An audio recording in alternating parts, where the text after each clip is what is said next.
ચાલો આજે વાત કરીએ ગુજરાતી સાહિત્યના એક એવા સિતારાની જેમનો પ્રકાશ આજે પણ આપણને પથ બતાવે છે. જી હા, આપણે વાત કરી રહ્યા છીએ ઝવેરચંદ મેઘાણીની. આજે આપણે એમની સફરને જાણીશું અને સમજીશું કે કેવી રીતે એ માત્ર એક કવિ નહીં પણ ગુજરાતની સંસ્કૃતિના સાચા રખેવાળ બન્યા. અને આ સફરની શરૂઆત જ એક બહુ મોટા સન્માન સાથે થાય છે, રાષ્ટ્રીય શાયર. અને આ બિરુદ આપનાર કોણ? ખુદ મહાત્મા ગાંધી. વિચારો, એવું તો શું હતું મેઘાણીના શબ્દોમાં, એમની કલમમાં, કે ખુદ રાષ્ટ્રપિતાએ એમને આટલું મોટું બિરુદ આપ્યું? આ સવાલનો જવાબ જ મેઘાણીની આખી જિંદગીનો સાર છે. ચાલો શોધીએ. તો આપણે આ આખી વાતને કેવી રીતે સમજીશું?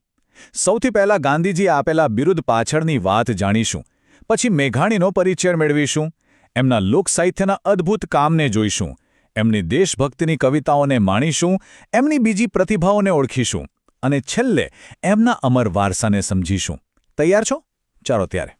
તો સૌથી પહેલાં એ જાણવું જરૂરી છે કે જેમને આપણે રાષ્ટ્રીય શાયર કહીએ છીએ, એ ઝવેરચંદ મેઘાણી આખરે હતા કોણ અને ક્યાંથી આવતા હતા? એમનો જન્મ થયો 1896માં ચોટીલાની ધરતી પર. વતન હતું બગસરા.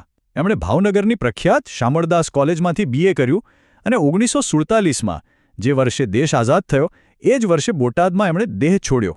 પણ આ સમયગાળામાં એમણે જે કામ કર્યું એ ખરેખર અવિસ્મરણીય છે. હવે વાત કરીએ એમના એક એવા કામની જેણે એમને ખરા અર્થમાં અમર બનાવી દીધા, અને એ હતું લોકસાહિત્યનું સંશોધન. સાંભળજો, મેઘાણી માત્ર કવિ નહોતા, એ તો એક સાચા ખોજી હતા. જરા કલ્પના તો કરો, એ સમયમાં જ્યારે કોઈ સુવિધા નહોતી, ત્યારે આ માણસ પગપાળા સૌરાષ્ટ્રના ગામે ગામ ફર્યા, ડોશીમાઓ પાસે બેસીને વાર્તાઓ સાંભળી, ચારણો પાસેથી દુહા અને ગીતો લખ્યા. જો મેઘાણીએ આ ભગીરથ કામ ન કર્યું હોત ને, તો આજે આપણે જે લોકવાર્તાઓ અને લોકગીતો પર ગર્વ કરીએ છીએ, એમાંથી ઘણું બધું કદાચ સમયની ગર્તામાં વિલાઈ ગયું હોત. અને એમની આ મહેનતનું ફળ એ છે સૌરાષ્ટ્રની રસધાર જેવા અમર ગ્રંથો, જેમાં સોરઠની ધરતીની ખુમારી અને ખાનદાની ધબકે છે, સોરઠી બહારવટિયાની વીરતાની વાતો અને સોરઠી સંતવાણીનું અમૃત. આ માત્ર પુસ્તકો નથી, આ તો ગુજરાતની સંસ્કૃતિનો જીવતો જાગતો ધબકતો ઇતિહાસ છે. પણ મેઘાણીજીની ઓળખ માત્ર લોકસાહિત્ય પૂરતી સીમિત નથી. એમના દિલમાં દેશભક્તિની આગ પણ ભડકતી હતી. એમની કલમ જ્યારે ચાલતી, ત્યારે એ આઝાદીની લડતનું એક શસ્ત્ર બની જતી. એમની કવિતાઓની ખાસિયત એ હતી કે એમાં દેશભક્તિ અને સામાન્ય માણસની ખુમારી એકસાથે ભળેલા હતા. કસુંબીનો રંગ જેવી રચનાઓ આજે પણ સાંભળીએ તો રૂવાણા ઊભા થઈ જાય. એ ગીતો નહોતા, એ તો આઝાદીના લડવૈયાઓ માટે જોશ ભરનારા મંત્રો હતા. એમના શબ્દોમાં એવી તાકાત હતી કે એ સીધા લોકોના દિલમાં ઉતરી જતા. અને બસ આ જ વાત ગાંધીજીના દિલને સ્પર્શી ગઈ. કહેવાય છે કે જ્યારે ગાંધીજીએ એમનો કાવ્યસંગ્રહ હલ્દઘાટી વાંચ્યો, ત્યારે એમને લાગ્યું કે આ અવાજ કોઈ એક વ્યક્તિનો નથી, આ તો આખા દેશની ભાવનાનો અવાજ છે. અને એટલે જ તેમણે મેઘાણીને કહ્યું, તમે તો અમારા રાષ્ટ્રીય શાયર છો, આનાથી મોટું કોઈ પ્રમાણપત્ર હોઈ શકે ખરું? પણ વાર્તા અહીં પૂરી નથી થતી. જો તમને લાગતું હોય કે મેઘાણીજી માત્ર કવિ અને લોકસાહિત્યકાર હતા, તો તમે ખોટા છો.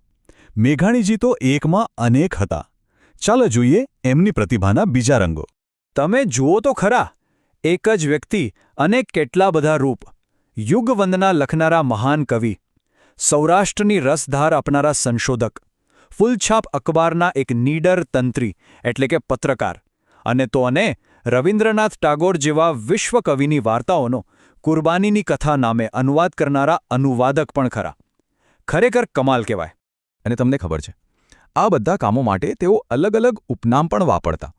ક્યારેક વિલાપી બનીને લખતા, તો ક્યારેક શાણો તરીકે, ક્યારેક સાહિત્યયાત્રી, તો ક્યારેક દ સણી. દરેક નામ પાછળ એમના વ્યક્તિત્વનું એક અલગ પાસું છુપાયેલું છે. તો આ બધી વાત પછી સવાલ એ થાય કે મેઘાણીજી આપણને વારસામાં શું આપી ગયા? શું છે એમનું સાચું યોગદાન જે આજે પણ એટલું જ પ્રસ્તુત છે? ચાલો આપણી આ સફરના અંતિમ પડાવ પર પહોંચીએ. ટૂંકમાં કહીએ તો ઝવેરચંદ મેઘાણીએ ગુજરાતી ભાષા અને આપણી સંસ્કૃતિને એક એવો અમૂલ્ય ખજાનો આપ્યો છે જે ક્યારેય ખૂટવાલો નથી. એમણે આપણને આપણી ઓળખ પાછી અપાવી છે.